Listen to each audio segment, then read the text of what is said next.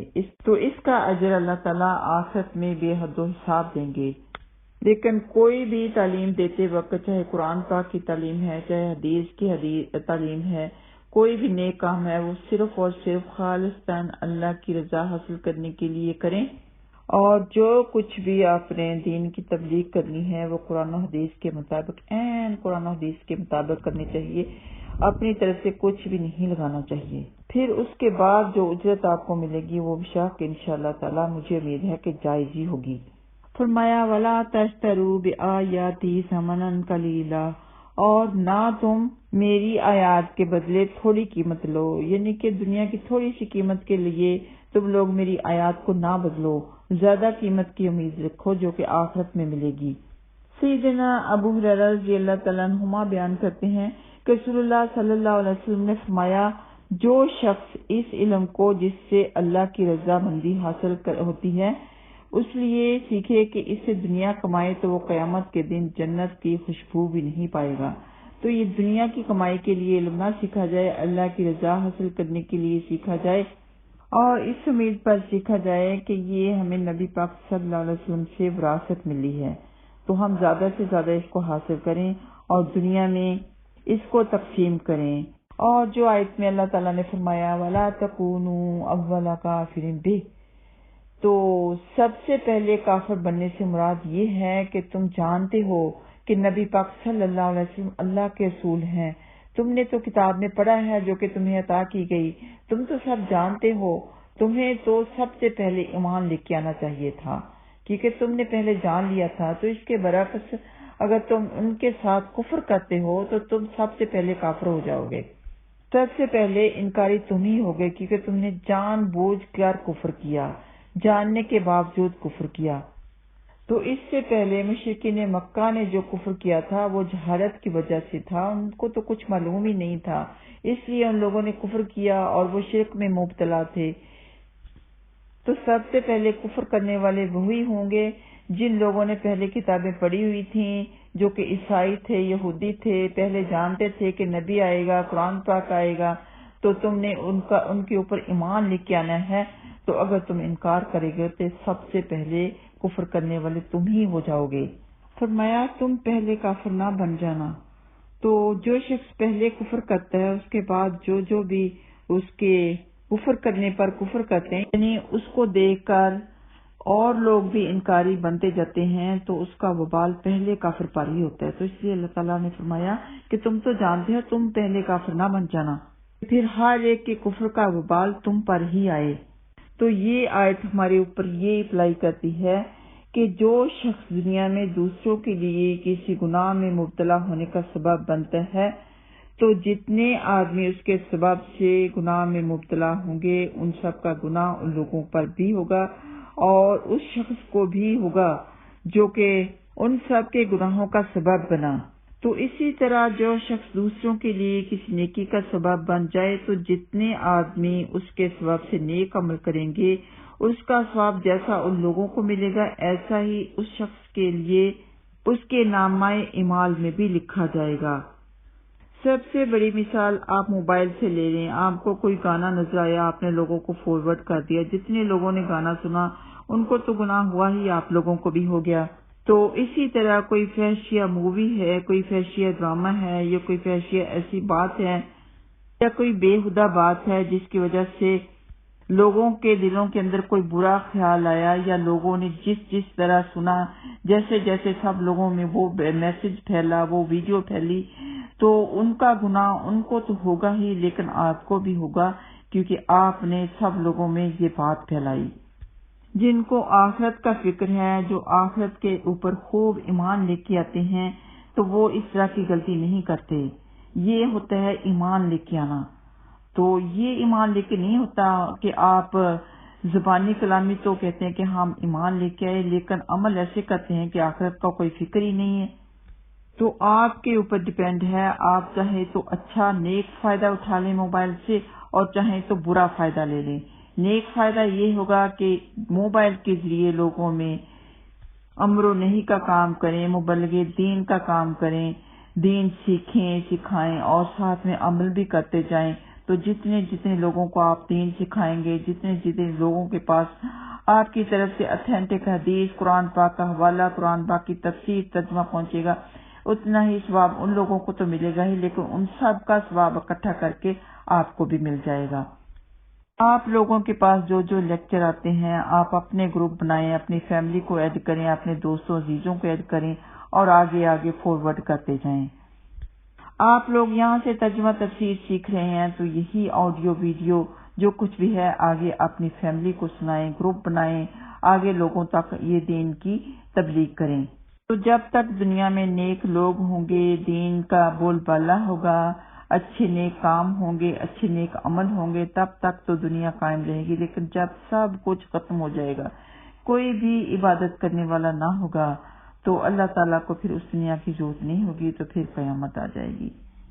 اللہ تعالیٰ ہم سب کا خاتمہ بالخیر فرمائے۔ آئیے آتے ہیں لفظی ترجمے کی طرف۔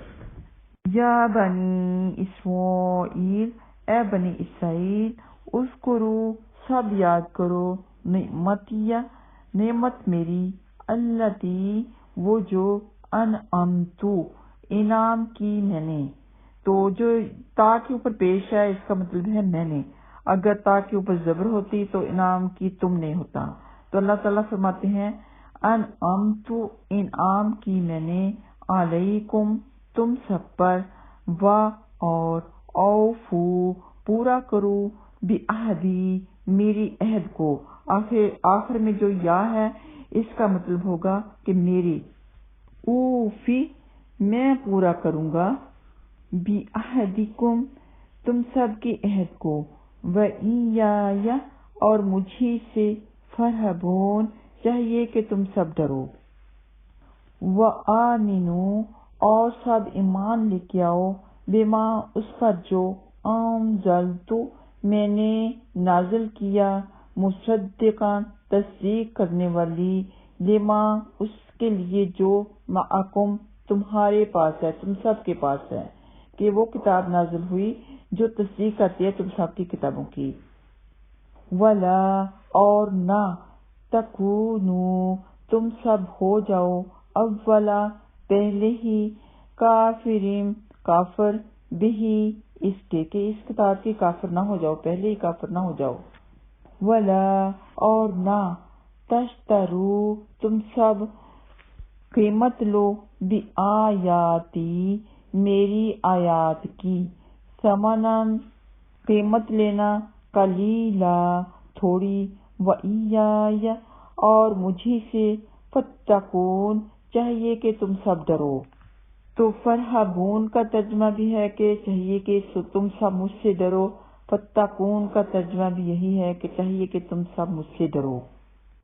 تو یہ آیات ہمارے اوپر اپلائی یہ کرتی ہیں کہ اللہ تعالیٰ نے جو جو ہمارے اوپر بے حد و حساب انعامات فرمائے ہیں، جب بھی ہم ان کو حاصل کریں، ہمارے ذہن میں آئے تو اسی وقت اللہ تعالیٰ کا شکر ادا کریں، اور اللہ تعالیٰ سے جو ہم نے عہد کیا ہے وہ اس کو پورا کریں، یعنی ہدایت پانے کا عہد، اللہ کو ایک ماننے کا عہد، اللہ اور رسول کی باتیں ماننے کا عہد، اور ایسا کوئی گناہ، ایسا کوئی کام نہ کریں اور نہ لوگوں میں پھیلائیں کہ لوگوں کے گناہوں کا جو وبال ہے وہ آپ کے اوپر ہی پڑ جائے، اور نہ ہی ہم کوئی حدیث جھوٹ موٹ گھڑ لیں کہ اس سے دنیا کا فائدہ لے لیں، نہ ہی کوئی ایسی آیت لوگوں کو ان کے فائدے کے لیے بتائیں جس کا مفہوم آپ لوگ ان کی خوشی حاصل کرنے کے لیے یا اپنے دنیاوی فائدے کے لیے غلط بتا دیں۔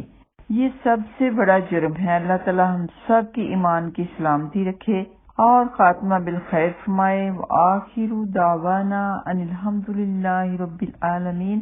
السلام علیکم ورحمۃ اللہ وبرکاتہ۔